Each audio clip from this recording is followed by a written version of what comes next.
में जनसंख्या के हिसाब से आपके 40 एमएलए होने चाहिए, हैं 19। ये कोई चिंता का कारण नहीं है मेरी नजर से। ज्यादातर लोग कहेगा भैया हम लोग को टिकट नहीं मिलता इसलिए हम लोग का विधायक कम है। ज्यादातर लोग उसी नजरिए से इस बात का विवेचना करते हैं। मेरे लिए चिंता का कारण नहीं है कि एमएलए 19 है। चिंता का कारण यह है कि आबादी के हिसाब से आपके 1650 मुखिया होने चाहिए। बिहार में 1200 से कम मुखिया मुसलमान है। आबादी के हिसाब से 27,500 आपका वार्ड सदस्य होना चाहिए। बिहार में 11,000 से कम वार्ड सदस्य मुसलमान है। उसके लिए आपको किसी लालू यादव की, प्रशांत किशोर की जरूरत नहीं है। मुखिया का चुनाव लड़ने के लिए, वार्ड सदस्य का चुनाव लड़ने के लिए किसी दल की जरूरत नहीं है। ये क्या दिखाता है? ये दिखाता है कि आपके मन में वो राजनीतिक जो बंधुआ मजदूरी, आपका आत्मविश्वास खींच लिया गया है। आपके और आपके समाज से बच्चे जो हैं वो राजनीति में आ ही नहीं रहे। तो जब आप राजनीति में आ ही नहीं रहे हैं तो आपके हक की चिंता होगी कैसे? जब आपके बच्चे वार्ड सदस्य नहीं बन रहे हैं, आपके बच्चे मुखिया नहीं बन रहे हैं, जिला पार्षद प्रमुख नहीं बन रहे हैं, तो एक के दिन में राज्यसभा में एमपी और मुख्यमंत्री कैसे बन जाएगा?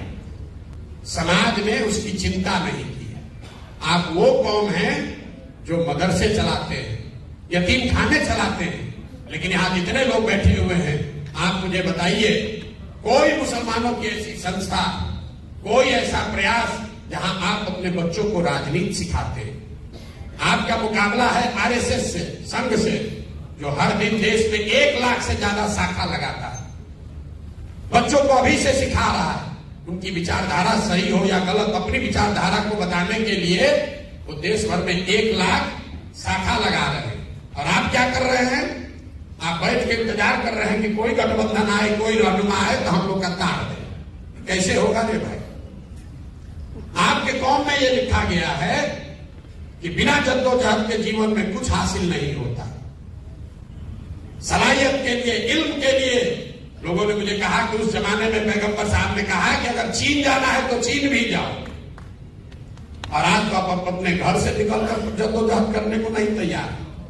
आप सोच रहे हैं कि कोई तेजस्वी, कोई प्रशांत किशोर, कोई राहुल गांधी हमारा कौम को उतार दे, हमको आगे बढ़ा दे। कैसे संभव है?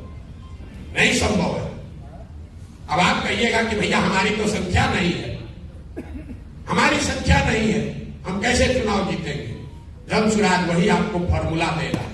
हम आपको यहां फॉर्मूला बताते हैं, रोज कैमरे पर भी कहते हैं। आपको लग रहा है कि किसके साथ गठजोड़ बनाए, कौन सा राजनीतिक समीकरण बनाए कि हम चुनाव जीतेंगे? कि भैया हम लोग खड़े हो जाए तो किसके साथ चले कि हम लोग चुनाव जीतेंगे? हम आपको उसका फॉर्मूला बता रहे हैं। आपको यह बताया जाता है कि अब कोई हिंदू बचा ही नहीं है जो भाजपाई नहीं है। सब हिंदू भाजपाई हो गया। एमवाई समीकरण किसी शख्स ने बताया, एमवाई समीकरण। एमवाई समीकरण है लेकिन उसका ऑर्डर बदल गया, वाईएम हो गया। जहां वाई खड़ा होता है वहां पूरी मुस्तैदी और ईमानदारी से आप वोट देते हैं। जैसे ही एम खड़ा हुआ, आधे से ज्यादा वाई समाज के लोग आपको वोट नहीं देते। गाली मत बजाइए, सुन लीजिए पूरी बात। बहुत लोगों को लगेगा कि हम यादवों के खिलाफ बोल रहे हैं ना। ये समीकरण अगर आप ब्राह्मण के साथ बना लीजिए, दलित के साथ बनाइए, अति पिछड़े के साथ, कुशवाहा के साथ, जिसके साथ भी बनाइएगा, सबके साथ यही होगा। क्यों होगा उसको समझिए। ऐसा नहीं है कि यादव समाज के लोग आपको धोखा दे रहे हैं, ये आपका भ्रम है। भाजपा को पूरे देश में 36 से 37% वोट मिलता है। इस बात को ध्यान से समझिए। देश में 80% हिंदू रहते हैं। मुसलमानों ने भाजपा को तो वोट दिया नहीं है। अगर 80% हिंदू के समाज में भाजपा को 36-37% वोट मिलता है तो इसका मतलब है कि करीब करीब आधे हिंदू भाजपा को वोट दे रहे हैं। आधा हिंदू भाजपा को वोट दे रहा है। 80 में आधा देगा तो 40% हुआ, उससे थोड़ा कम ही। चूंकि भाजपा पूरे देश के हर सीट में नहीं लड़ती है, तो जिन सीटों पे वो लड़ते हैं वहां आधा हिंदू उनको वोट देता है। उस जो हिंदू भाजपा को वोट दे रहा है उसमें यादव भी है, उसमें ब्राह्मण भी है, उसमें राजपूत भी है, दलित भी है, पिछड़ा भी है, सारे जाति के लोग हैं। करीब करीब आधा, थोड़ा कम या ज्यादा। लेकिन इसी आंकड़े में आगे का रास्ता भी छिपा हुआ है। आधा हिंदू अभी भी इस देश में ऐसा है जो भाजपा को वोट नहीं देता। आपको सिर्फ इतना ही पहचानना है कि कौन हिंदू है जो भाजपा को वोट नहीं दे रहा है। आप उसको यादव के नजर से देख रहे हैं, ब्राह्मण की नजर से देख रहे हैं, कुशवाहा की नजर से देख रहे हैं। हम उसको कह रहे हैं कि नहीं, उसको विचारधारा के हिसाब से देखो। क्यों? यादव आधा आपके खिलाफ क्यों वोट देता है? इसलिए देता है कि वो विचारधारा के आधार पर भाजपा के साथ है। तो जब वो खड़ा होता है तब तो आप उसको वोट देते हैं, लेकिन जब आप खड़े होते हैं तो हिंदू मुस्लिम के आधार पर आधा आदमी वोट दे देता है भाजपा को। इसी में आपका आगे का रास्ता छिपा हुआ है। चार विचारधारा के मानने वाले हिंदू, वो चाहे किसी जाति के हों, वो आज भी भाजपा से इत्तेफाक नहीं रखते हैं, भाजपा को वोट नहीं देते हैं। जो गांधी के विचारधारा को मानने वाला हिंदू है वो आज की भाजपा के साथ नहीं चल रहा है। जो बाबा साहब अंबेडकर को मानने वाला हिंदू है वो भी हिंदू आज भाजपा के साथ पूरी तरीके से नहीं है। जो कम्युनिस्ट विचारधारा के मानने वाले हिंदू हैं वो भी लोग भाजपा के साथ नहीं है। और जो समाजवाद के लोहिया जयप्रकाश को मानने वाले लोग हैं वो भी भाजपा के साथ नहीं है। तो आपको करना बस इतना है कि विचारधारा के आधार पर जो चार विचारधारा के मानने वाले हिंदू हैं, जो कि आधा हिंदू समाज है, उनके साथ अगर 20% मुसलमान सामाजिक राजनीतिक गठजोड़ बना ले तो 40 और 20 आप हुए 60 और भाजपा हुई 40। यही जन स्वराज के राजनीतिक सोच का आधार है, जो डेटा पर आधारित है, अनुभव पर आधारित है। इसको हमने 10 राज्यों में करके दिखाया है। और इसी में आपको फर्क दिखेगा कि जो ओवैसी साहब बता रहे हैं और हम बता रहे हैं, इसमें फर्क क्या है। कई बार लड़के कहते हैं कि आप भी तो वही कह रहे हैं, मुसलमानों के हक की बात कह रहे हैं कि मुसलमान अपने हक हकूक के लिए खड़ा हो। अभी विधायक जी ने भी कहा कि सब मुसलमान इकट्ठा हो जाओ। ओवैसी साहब जो कह रहे हैं और जन स्वराज जो कह रहा है, यही उसमें फर्क है। हम मुसलमानों को इकट्ठा होने के लिए नहीं कह रहे हैं, हम ये कह रहे हैं कि मुसलमानों को उन हिंदुओं के साथ इकट्ठा होना है जो विचारधारा के आधार पर भाजपा के खिलाफ है। अगर सिर्फ मुसलमानों को इकट्ठा कीजिएगा जो ओवैसी साहब बता रहे हैं, तो यही बात तो भाजपा चाहती है कि आप सिर्फ 20% इकट्ठा हो जाइए ताकि बाकी का 80 एक साथ हो जाए। तो फार्मूला यहां है। और क्यों गांधी का पिक्चर इसमें लगा हुआ है? हम कोई काम ऐसा नहीं करते हैं जिसका पहले से प्रमाण ना हो। आजादी से पहले बाबा साहब, कम्युनिस्ट के जितने लीडर थे, जितने समाजवादी लीडर थे, जितने कांग्रेसी थे, उन सबको किसी एक विचारधारा, एक व्यक्ति ने एक सूत्र में बांधा, तो उसका नाम है महात्मा गांधी। इसलिए इस पूरे अभियान में सिर्फ और सिर्फ गांधी ही है कि इनके ही, वो गांधी में ही ताकत है, उस विचारधारा, उस शख्स में ताकत है। इन चार विचारधारा के मानने वाले हिंदुओं को इकट्ठा करे और उसके बाद अगर आपके साथ उसको जोड़ दिया जाए तो आपके पास विचारधारा भी होगी और आपके पास वो संख्या भी होगी ताकि आप राजनीतिक लड़ाई लड़े और जीत सके। यही पूरा प्रयास है। एक शब्द में जन स्वराज, आजादी से पहले महात्मा गांधी की जो कांग्रेस थी उसको पुनर्जीवित करने का अभियान। आपको अच्छा लगे तो इससे जुड़िए। लोग कहता है इन पर भरोसा कैसे करें? बिल्कुल मेरे पर भरोसा मत कीजिए। भरोसा कीजिएगा, हम पहले कहें ठगाइएगा। हम पर बिल्कुल भरोसा मत कीजिए। भरोसा आपको अपने आप पर करना है, हम पर भरोसा नहीं करना।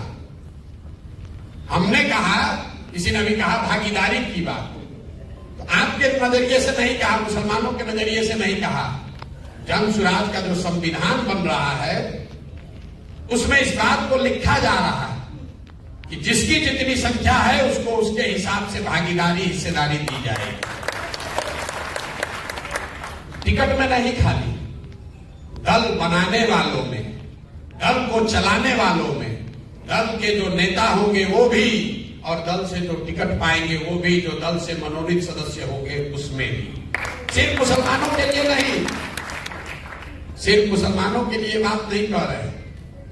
जो 5 बड़े सामाजिक वर्ग हैं, मुसलमान हैं, सामान्य कैटेगरी के लोग हैं, ओबीसी वर्ग है, ईबीसी वर्ग है और दलित, 5 बड़े समूह हैं। तो ये तय किया गया कि इनको बराबर की हिस्सेदारी दी जाए। तो जन स्वराज का जो मुखिया बनेगा, पहले घोषित है कि प्रशांत किशोर उसके नेता नहीं हो सकते। हम ना उसमें कभी आज नेता है ना आगे नेता होंगे, लेकिन जो मुखिया इसका बनेगा, इसी 5 वर्ग में से एक बार एक आदमी कोई बनेगा। अगर एक बार दलित समाज का नेता बना तो अगली बार जो बाकी के 4 बच गए उनमें से बनेगा। तो 5 बार में एक टर्म मुसलमानों का भी होगा। ना आपको आपकी आबादी से ज्यादा, ना आपको आपकी आबादी से कम। यहां बिहार में करीब करीब 65 विधानसभा ऐसी है जहां 50,000 से ज्यादा मुसलमान हैं, और वहां ज्यादातर 2/3 से ज्यादा उन सीटों पर हिंदू विधायक जीतकर आए हुए। वो क्यों आए हुए? कोई हम आकर थोड़े ना आपका वोट काट लिए।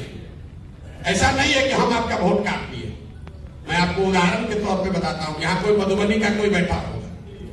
मधुबनी शहरी क्षेत्र में कितने मुसलमानों का वोट है? 1,10,000।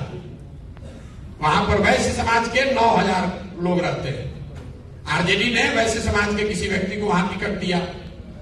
वैश्यों में कम से कम 50% लोगों ने तो हिंदू होने के नाम पर भाजपा को वोट दिया ही होगा। वहां पर आप कहिए हमारे पास विकल्प नहीं था। मधुबनी में अब्दुल्ला साहब हैं जो अभी डिप्टी मेयर है ना, अमरुल्ला साहब जो वहां पर डिप्टी मेयर है। वो चुनाव में खड़े हुए इंडिपेंडेंट कैंडिडेट के तौर पर, और 1,10,000 मुसलमानों की आबादी वाले मधुबनी में उनको 8,000 या 9,000 वोट आया। अब आप बताइए कि जब आप अपने हक के लिए नहीं खड़े हो रहे तो कौन आपको हक ला कर दे देगा? वहां पर तो सिर्फ अपने ही बल पर आप जिता कर ला। ढाका में 60% मुसलमान है, वहां पर जीतकर कौन आए हैं? पवन जायसवाल वहां पर विधायक है। परिहार में, सुरसक में हम आपको 100 ऐसा एग्जाम्पल गिना देंगे। आप हम पर भरोसा मत कीजिए, आप अपने आप पर भरोसा कीजिए। आपके समाज से जो लोग आकर लड़ रहे हैं, तो जन स्वराज के बैनर से लड़ रहे हैं, उनकी मदद कीजिए। हम आपकी आबादी के हिसाब से जन स्वराज तो लड़ाएगा ही लड़ाएगा मुसलमानों को। उसमें कहीं कोई आपको पैरवी की जरूरत नहीं है, इस मजलिस की जरूरत नहीं है। आप वोट दीजिए चाहे मत दीजिए, और ये आप ही के लिए नहीं है। आपको शायद हमको दे ना दे, बहुत लोग आके हमको कहता है भैया यादव तो वोट नहीं देगा। हम आपको मन से कह रहे हैं अगर 15% यादव है तो 15% जन स्वराज में यादव समाज के लोग भी लड़ेंगे। हम उसमें कोई गलती नहीं करेंगे। हमने ये भी कहा, अब आपको आगे बढ़ के कहते हैं, अगर आपको लगता है कि आरजेडी आपका रहनुमा है, एक बार उनको ये कह दीजिए, जहां पर भी आपके मुसलमान विधायक हैं अभी आरजेडी से, हम जन स्वराज वहां से मुसलमान नहीं लड़ाएगा। ले लो, ये भी लिख के ले लो। हम आपका वोट नहीं बांटना चाहते हो। दे के दिखाएं जरा। आपको बात समझ में नहीं आई? हमने ये कहा कि हम तो 40 देंगे ही देंगे, 18% के हिसाब से 45। इसके अलावा अगर कहीं आपका विधायक है, आरजेडी रिपीट करती है, तो हम खुले मन से दावा कर रहे हैं हम मुसलमान नहीं लड़ाएंगे आपके साथ। इनको दम नहीं है। अरे ये इनको दम नहीं है। आप मेरे भाई किरासन तेल हैं, आप किरासन तेल हैं, बुरा नहीं मानिएगा। जल आप रहे हैं, रोशनी कहीं और हो रही है। जल आप रहे हैं, रोशनी कहीं और हो रही है। तो एक बार अपने और अपने बच्चों के लिए सजग होइए। अपने बच्चों के लिए सजग होइए। कोई प्रशांत किशोर आपके और आपके समाज की तकदीर नहीं बदल सकता है। मौलाना आजाद पंडित नेहरू के कांग्रेस में नहीं थे। मौलाना आजाद उस कांग्रेस में थे जिसमें पंडित नेहरू भी थे। मुसलमानों को ये पीछे चलने की आदत लग गई है। अब कह रहे हैं प्रशांत किशोर के पीछे चलेंगे। हमारा पीछे चल के क्या कीजिएगा? और आप कहते हैं कि हमारा वोट बैंक की तरह इस्तेमाल होता है। इस्तेमाल इसलिए होता है कि आपकी वही मानसिकता है। आप हमसे आए हैं सौदा करने, कि हमको टिकट दीजिए, हम आपको वोट देंगे। हम आपको कह रहे हैं हम आपको वोट आपका हमको नहीं चाहिए, आप टिकट ले लीजिए, आप वोट जाके लालटेन को एक बार और दे दीजिए। लेकिन जीतेगा जन सुराज ही। इसलिए नहीं कह रहे कि हमको बहुत अभिमान है, इसलिए कि आपके ही पैगंबर साहब ने, आपके कौम में ये बात बताई गई कि ईमानदारी से किया हुआ प्रयास जद्दोजहद कभी खाली नहीं जा सकता। और हम 2 बरस से ईमानदारी से वो प्रयास कर रहे हैं, गांव गांव जा रहे हैं। जितना किसी ने पसीना न बहाया हो उतना पसीना बहाने आए, उतना मेहनत कर रहे हैं। मुसलमानों की हालत देखिए। आप कहते हैं प्रशांत किशोर पर कैसे भरोसा करें?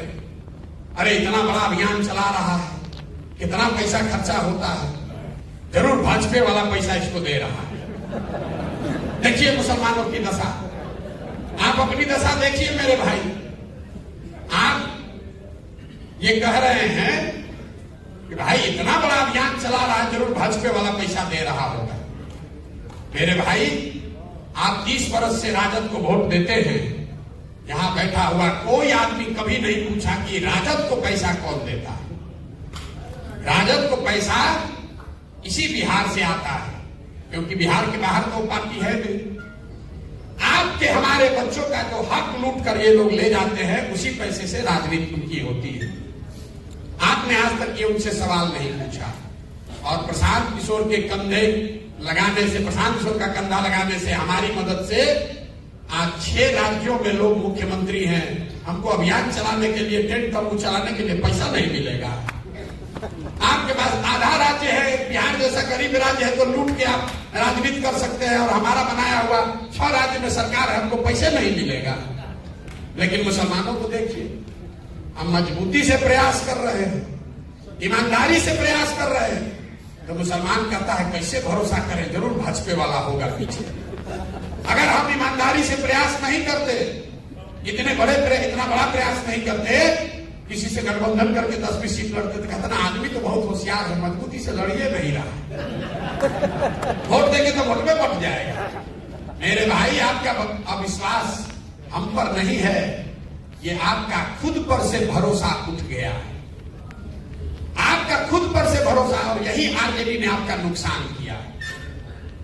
आपका नुकसान आरजेडी ने यही किया है कि उसने आपके मन में बैठा दिया कि बिना हमारे साथ के तुम्हारा एग्जिस्टेंस नहीं है।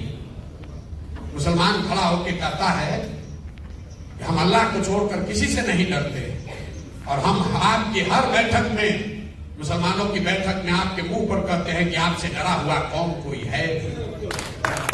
भाजपा का डर दिखाइए, भाजपा का डर दिखाइए। और ये वो कौम है जो अपने बच्चों का हक लूट कर ले गए लोगों को भी भाजपा के डर से वोट देने को तैयार है। कैसे भला होगा आपका? अरे भाई, कम से कम जो बात आपके कौम में बताई गई है उसको तो ध्यान में रखो। प्रशांत किशोर से क्यों सीखने आए? हम लोग तो निमित्त मात्र हैं, हम लोग तो निमित्त मात्र हैं, कुछ प्रयास कर रहे हैं। आपको अच्छा लगे तो जुड़िए, हमें आपका वोट नहीं चाहिए।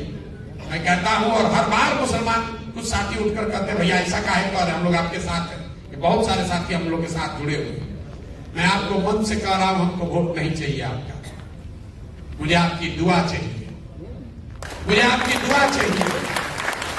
और आपके वो बच्चे चाहिए जो राजनीति में आना चाहते हैं। आप अपने गांव से, पंचायत से उन बच्चों को हमारे पास भेजिए जिनमें राजनीतिक सलाहियत, जिनका जज्बा है, जो राजनीति आकर करना चाहते हैं, जो वार्ड सदस्य बनना चाहता है, मुखिया बनना चाहता है, पंचायत समिति बनना चाहता है, उसके पास पैसा नहीं है, उसको कोई सिखाने वाला नहीं है, उन बच्चों को हमारे पास भेजिए। जन सुराज अपने खर्चे से उनको सिखाएगा भी और अपने पैसे से उसको चुनाव भी लड़ाएगा। ये कहने के लिए नहीं कह रहे हैं। बहुत लोगों ने राज्यसभा और एमएलए एमपी बनाया होगा। अफाक साहब यहाँ बैठे हुए हैं, पूछ लीजिए कि इन्होंने अगर 1 रुपया भी कहीं खर्च किया हो, या मैंने कभी इनसे बात किया हो कि भाई एमएलसी बन गए हो तो 1 किलो मिठाई भी लेके आना हमारे पास। ये हमारे रिश्तेदार नहीं है। और जहां से जीत कर आए हैं वहां पर 30 बरस से एमएलसी ब्राह्मण समाज के एक व्यक्ति थे। केदार पांडे जी, और उस क्षेत्र में एक तो नहीं भाजपा का 5 MP है, 5 MP। लोगों ने कहा भैया अगर मुसलमान को लड़ाइएगा तो पूरा पोलराइज हो जाएगा, पूरा पोलराइज हो जाएगा। वहां 800 से 900 मुसलमान शिक्षक है, 4,500 वोट इनको आया है। लेकिन उससे मजे की बात सुनिए, 5 MP वाले भाजपा को 650 वोट आया। ये जन स्वराज की ताकत है, ये जन स्वराज के विचार की ताकत है। तो आपको ये तय करना है, आप अगर अपने कंधा लगाएंगे तो निश्चित तौर पर ये लड़ाई थोड़ी हमारे लिए आसान हो जाएगी। लेकिन अगर आप ये कंधा नहीं भी लगाते हैं तो हमें आपसे कोई शिकवा शिकायत नहीं। हमको आपका सर्टिफिकेट भी नहीं चाहिए कि हम ए टीम है कि बी टीम है। देखिए मुसलमानों की आपकी सोच, आप लोग 5 टाइम नमाज पढ़ते हैं, ईमान की बात करते हैं। मुसलमानों की कौम पर पिछले 15-20 सालों में सबसे बड़ा संकट कब आया? वो संकट तब, एक ऐसा संकट जिसमें आपके घरों की महिलाएं, आपके बच्चे निकले, बूढ़े लोग निकले, धरने पर बैठे। वो संकट तब आया जब CA NRC इस देश में कानून बनाया गया। जब CA NRC यहां लागू किया जा रहा था, पूरे देश में मुसलमान लड़ रहे थे। CA NRC पर को कैसे रोका गया? CA NRC रुका 2 मई 2021 को। तारीख नोट कर लीजिए, जाकर घर पर फिर से इसका अध्ययन कर लीजिएगा। 2 मई 2021 को जिस दिन भाजपा को बंगाल में शिकस्त दी गई, उस दिन CA NRC का हंगामा रुका।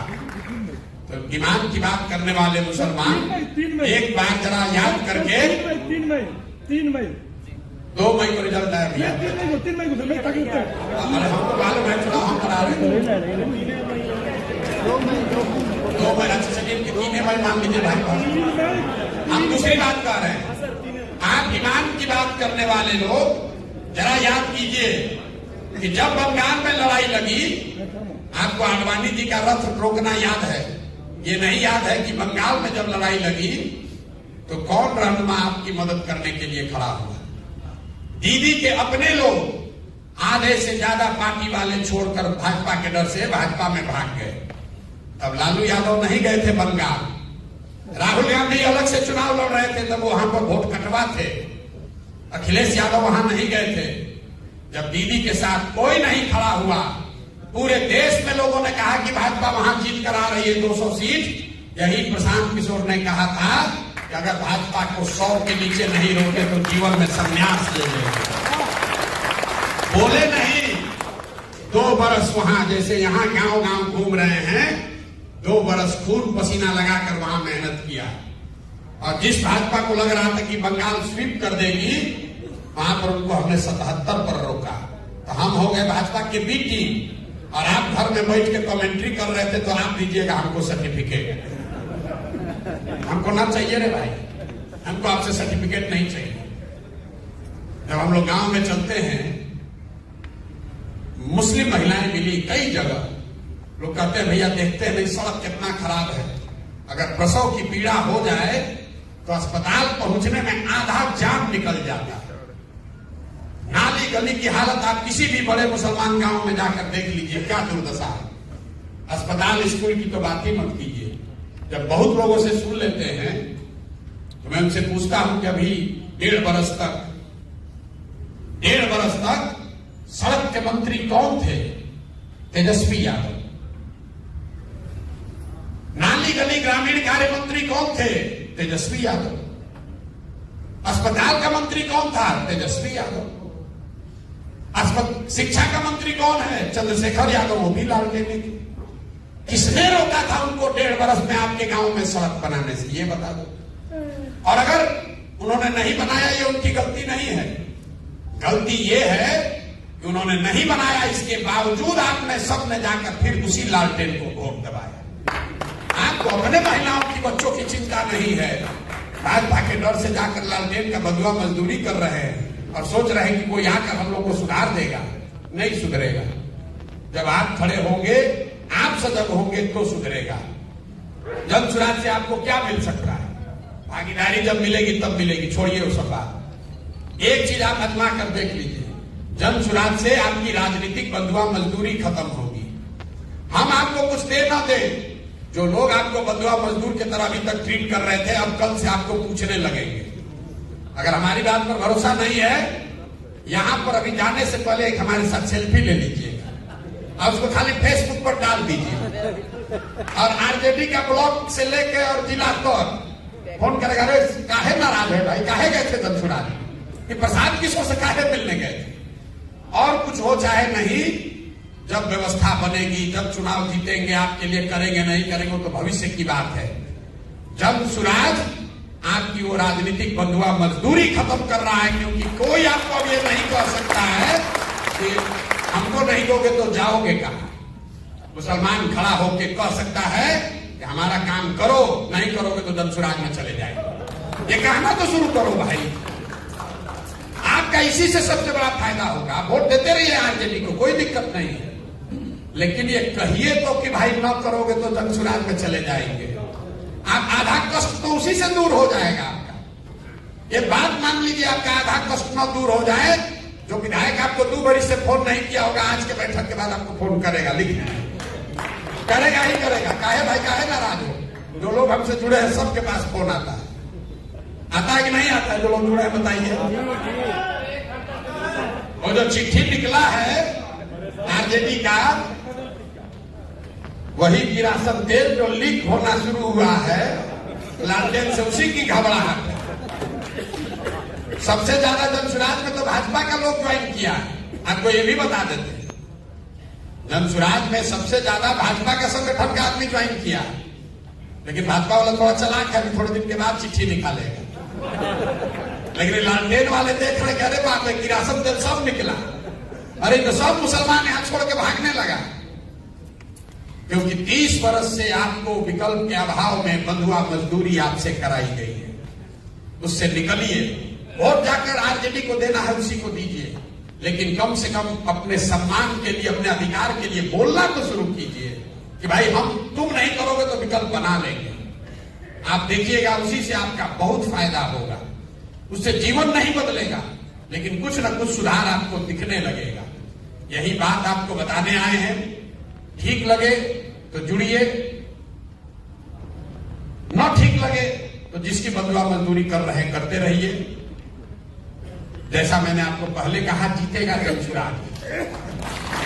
और आपको चलना भी है जनसुराज ही, चलना भी आपको जनसुराज में है, क्योंकि सत्य की एक अपनी ताकत है। हमको कोई घबराहट ही नहीं है। हमको कहां घबराहट है? हमको कोई भाजपा से डील करना होता तब न सोचते कि मुसलमान को बरगला लें। हमने कहा मुसलमान साथियों को कि हम लोकसभा में कोई उम्मीदवार खड़ा नहीं करेंगे, और उस बात पर कायम रहे।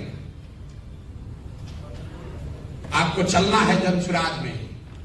फर्क बस इतना ही है कि अभी चलिएगा तो हमारी लड़ाई थोड़ी आसान हो जाएगी, नहीं चलिएगा तो जब जीत के आएंगे तो फिर आपको बुलाएंगे, और जो आप लड़ाई में मदद नहीं किए तो उसका हर्जाना भी वसूलेंगे।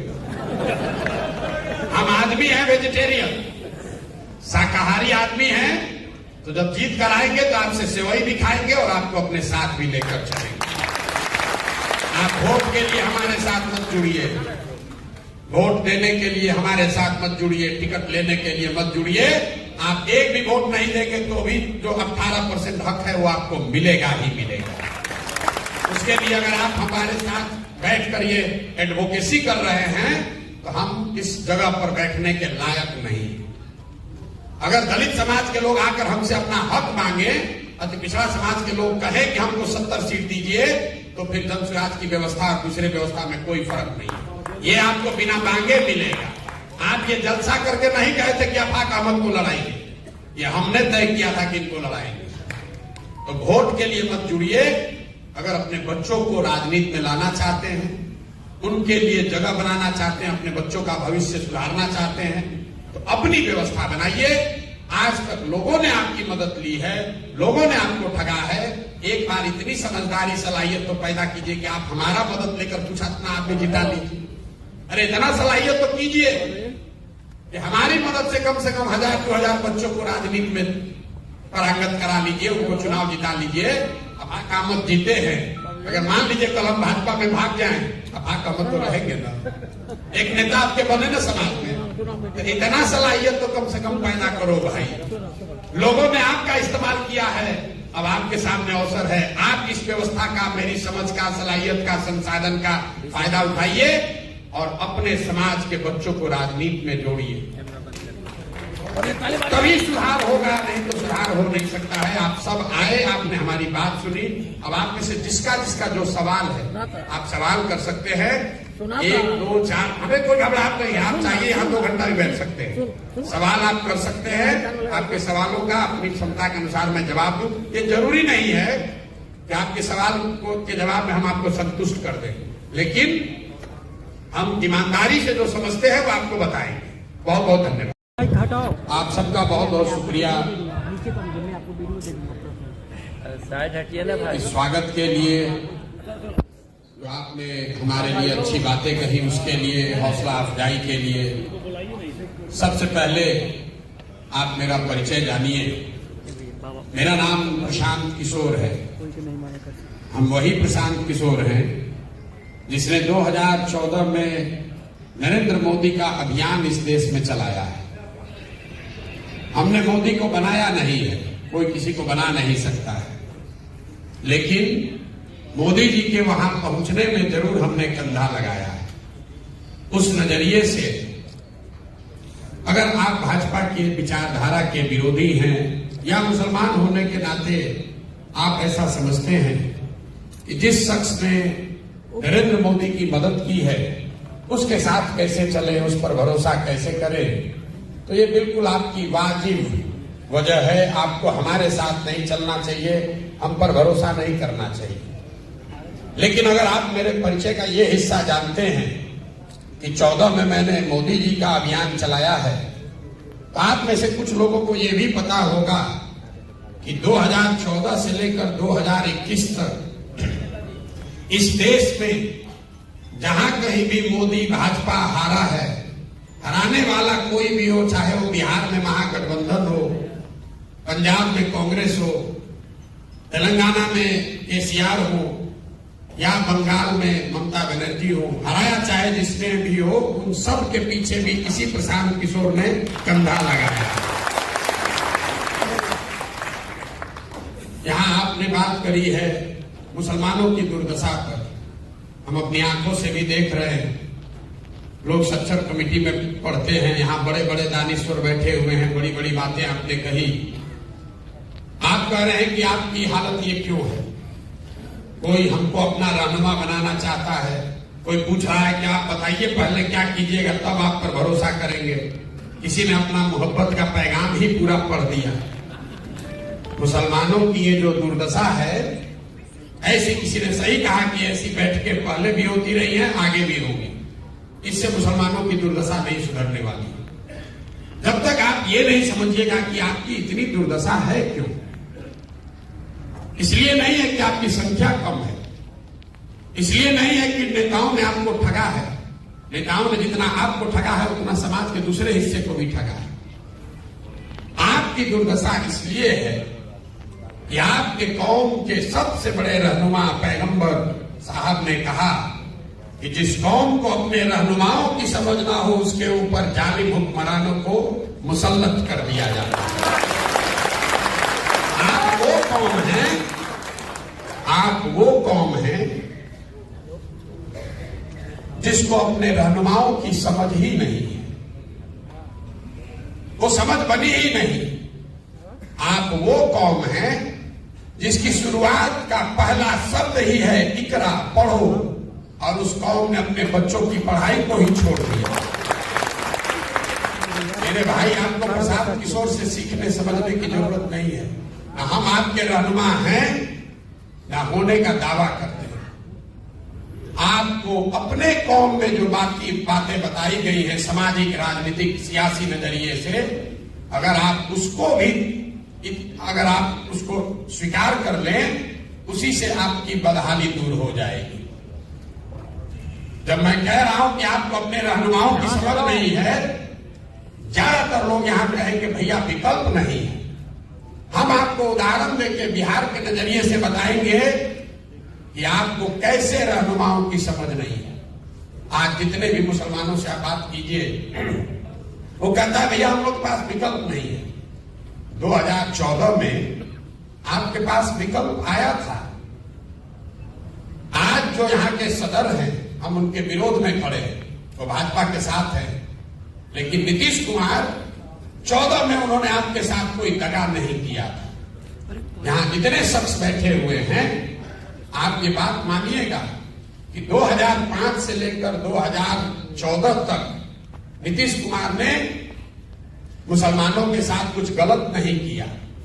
ये वही नीतीश कुमार हैं कि 2010 में जब उनकी चलती थी तो नरेंद्र मोदी को बिहार में उन्होंने घुसने नहीं दिया था। ये वही नीतीश कुमार है 2012 में जब नरेंद्र मोदी को भाजपा ने अपना अभियान का चेहरा बनाया तो नीतीश कुमार उस गठबंधन से बाहर निकल गए। अपनी सरकार, अपनी पूरी राजनीतिक कैरियर को दांव पर लगाया। लेकिन वही नीतीश कुमार जब 2014 में चुनाव के मैदान में आए तो यहां बैठकर बड़ी बड़ी बात कहने वाले कौम के जो रहनुमा हैं, आपने नीतीश कुमार को रहनुमा नहीं बनाया। तब आप लालटेन पकड़कर घूमने लगे। मेरे भाई, अगर आप दगा करोगे तो आपके साथ भी कोई दगा करेगा।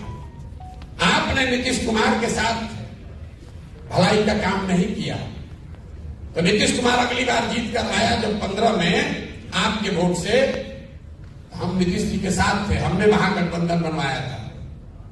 नीतीश जी हमको हमेशा कहते थे प्रशांत जी कुछ भी कह लीजिए, मुसलमान हम लोग के साथ रहेगा नहीं। तो जैसे ही उनको मौका लगा आपको ठग कर भाजपा की ओर चला गया। लेकिन मुसलमानों की राजनीतिक सलाहियत को आप देखिए, वही नीतीश कुमार अभी 1.5-2 साल पहले फिर भाजपा को छोड़कर महागठबंधन में आ गए, इंडिया अलायंस बनाए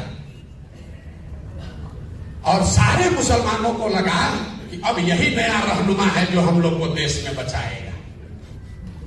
अब वो आदमी चुनाव से पहले ही फिर आपको छोड़कर भाग गए। ये आपको क्या बताता है? जब आपको नीतीश कुमार को रहनुमा बनाना था तब आपने उनको माना नहीं। जब उस पर भरोसा नहीं करना था तब आपने उसको रहनुमा बनाकर उन्हीं के कहने पर इंडिया अलायंस के भरोसे देश का चुनाव लड़ने वाले थे। पता चला चुनाव से पहले ही भाग गया। ये तो भला हो कि चुनाव से पहले भागा, लेकिन अगर नहीं भागे होते हम आपको लिख के देते हैं। यहाँ जितने जितने दानेश्वर मुसलमान बैठे हो, समझदार बौद्धिक तौर पे प्रबुद्ध लोग, सब लोग जाकर आप लोग नीतीश को वोट देते हैं। जीतने के बाद वो आदमी भागता है। तो आपका जान बच गया कि इस बार वोट लिए लेने से पहले ही भागता। मैं आपको ये क्यों बता रहा हूं? आप वो कौम है जहां अभी भागे हैं वहां भागते, खाली चुनाव के बाद भागते। मैं आपको ये बता रहा हूं कि राजनीतिक सलाहियत के मामले में ये कौम सबसे पिछड़ी है। आपसे ज्यादा राजनीतिक समझदारी दलित समाज को भी है, कि पिछड़े समाज को भी, किसी भी समाज को आपसे ज्यादा राजनीतिक सलाहियत है। तो यही बात जो मैंने आपको कहा कि पैगंबर साहब ने कहा कि जिस कौम को अपनी रहनुमाओं की समझ ना हो उसके ऊपर जालिम हुक्मरानों को मुसल्लत किया जाता है। बात अगर पैगंबर साहब ने कही है तो गलत नहीं हो सकती है, लेकिन आप अपनी सुविधा अनुसार उसका आधा लाइन पढ़ रहे हैं। आज के हुक्मरान जालिम है ये तो आप पढ़ रहे हैं, उस पर चर्चा कर रहे हैं, लेकिन किस गलती से ये जालिम हुक्मरान आपके ऊपर मुसल्लत किए गए हैं ये नहीं समझना चाहते। इसीलिए आपकी ये दुर्दशा। अब प्रशांत किशोर में आपको रहनुमा दिख रहा है, कोई कह रहा है कि आप बताइए आप कितना हक दीजिएगा, क्यों आप हमसे हक मांग रहे हैं? आपकी अपनी ताकत नहीं है। 18% की आबादी का जिसका दावा कर रहे हैं, जिसका दम भर रहे हैं, 18% की आबादी में कोई लड़का नहीं है जो यहां बैठे और यहां हिंदू समाज के लोग बैठकर कहें कि आप हमारे रहनुमा हो जाइए। कोई तो नहीं कह रहा। हम लोग तो कोई ऊपर से नहीं आए। ये क्यों है? क्योंकि आपके मन में राजनीतिक बंधुआ मजदूरी घुसा दिया गया है।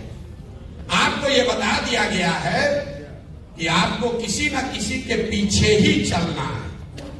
आप चाहे कांग्रेस के पीछे चलिए या राजद के पीछे चलिए, अब आपको लग रहा है प्रशांत किशोर के पीछे चले। मेरे भाई, किसी के पीछे चलोगे तो आपके साथ धोखा होगा ही होगा। प्रशांत किशोर के साथ चलिएगा तो भी धोखा होगा। जन चुनाव अभियान में हम आपको ये नहीं कह रहे हैं, जो नई चीज हमने देखी, जो मुसलमानों के बड़े गांव हैं जिसकी आबादी 3000 से ज्यादा है, वहां बिहार तो पूरा ही गरीब बदहाल है, लेकिन जो मुसलमानों के बड़े गांव हैं वहां पर मुझे सबसे ज्यादा गरीबी फटहाली दिखी। मुझे बाद में जब कुछ महीने चल लिया तो मैंने इस बात को गौर किया कि भाई ऐसा कैसे है कि जो बड़े मुसलमानों के गांव हैं उनकी हालात मिक्स्ड आबादी वाले मुसलमानों के गांव से या मुसलमानों के छोटे गांव के मुकाबले ज्यादा खराब है। ऐसा क्यों है? ऐसा इसलिए है, जब हमने उसका अध्ययन कराया तो ये पाया कि जो मुसलमानों के 3000 से ज्यादा आबादी वाले गांव हैं उनको सियासी तौर पर, राजनीतिक तौर पर चिन्हित कर लिया गया है। तो जब कोई जदयू का, भाजपा का विधायक जीत कर आता है तो वो निश्चित करता है कि उस गांव की ओर मुंह भी न करे, वहां जाए भी ना, वहां काम भी न करे। लेकिन अगर वहां कोई आरजेडी का जीत कर आ गया, कांग्रेस का जीत कर आ गया, तो कहता है ये तो 3000 वोटवा अपने हाथ में है, ही जाएगा कहां, बगल के गांव में काम कराओ। जो मुसलमानों के बड़े गांव हैं उनकी हालात, अगर हमारी बात पर आपको भरोसा नहीं है तो यहां पर जितने लोग बैठे हुए हैं, आप चंपारण में चलिए, बिना आंकड़ा देखे हुए चंपारण में सबसे पिछड़ा अगर कोई प्रखंड है तो मझौलिया प्रखंड है, क्योंकि वहां मुसलमानों की आबादी सबसे ज्यादा है। आप सीतामढ़ी चलिए, वहां का सबसे पिछड़ा प्रखंड अगर कोई है तो बरगेनिया है, क्योंकि वहां 1 लाख से ज्यादा मुसलमान है। दरभंगा में, मधुबनी में, बिना आंख बंद करके इसी जिले का जो सबसे पिछड़ा प्रखंड है उस पर उंगली डालिए, वहां पर मुसलमानों की संख्या सबसे ज्यादा होगी। और आपको दिख ही नहीं रहा, आप वोट दिए जा रहे, 30-40 साल से वोट दिए जा रहे। लोग कोई किसी को वोट क्यों देता है? वोट देने के 3 ही कारण हैं। आप वोट देते हैं अपना और अपने बच्चों के विकास के लिए, दूसरा आप वोट देते हैं अपनी राजनीतिक भागीदारी के लिए, तीसरा आप वोट देते हैं अपने राजनीतिक विरोधी को हराने के लिए। आप प्रशांत किशोर धनसुराज को छोड़िए, पिछले 30-35 साल से आप जो कर रहे हैं उसको जरा इन 3 कसौटियों पर कस कर देखिए। यहां बैठा हुआ कोई मुसलमान नहीं कह सकता है कि 30 साल से राजद को, लालटेन को वोट देने से आपके बच्चों का विकास हुआ, कोई नहीं कह सकता है। अभी एक एमएलए साहब ने कहा लालू जी के राज में आवाज मिली, बिल्कुल मिली, वो सिर्फ मुसलमानों को नहीं मिली, जितने सामाजिक तौर पर गरीब और पिछड़ा है सबको मिला, और उसके लिए लालू जी का सम्मान होना चाहिए। हम रोज मन से कहते हैं मुसलमानों के भी गांव में, हिंदुओं के भी गांव में, लेकिन लालू जी ने जिन वर्गों को आवाज दी उनके बच्चों को पढ़ाई की व्यवस्था नहीं कराई। लालू जी ने जिन वर्गों को आवाज दी उनको कभी जमीन नहीं दिया। यहां बिहार में भूमि सुधार नहीं लागू किया। लालू जी ने जिनको आवाज दी उनको पैसा पूंजी का व्यवस्था नहीं कराया। नतीजा क्या हुआ? आप भीड़ में लालू जी की आवाज बन के रह गए, आपके बच्चों को पढ़ाई रोजगार नहीं हुआ। तो जो काम उन्होंने किया है उसके लिए सम्मान होना चाहिए, लेकिन जो काम नहीं किया उसका भी विवेचना होना चाहिए। आप 30 बरस से लालू जी को वोट देते हैं, आंख बंद करके देते हैं, आप कुछ भी दावा कर रहे, सब जानता है। आपको विकास नहीं मिला। मुसलमान कहता है भैया इससे कोई बात नहीं, चलिए कम से कम लगता है कि हम लोग का अपना दल है, भागीदारी हमको है। आप अपने भागीदारी का आलम देखिए।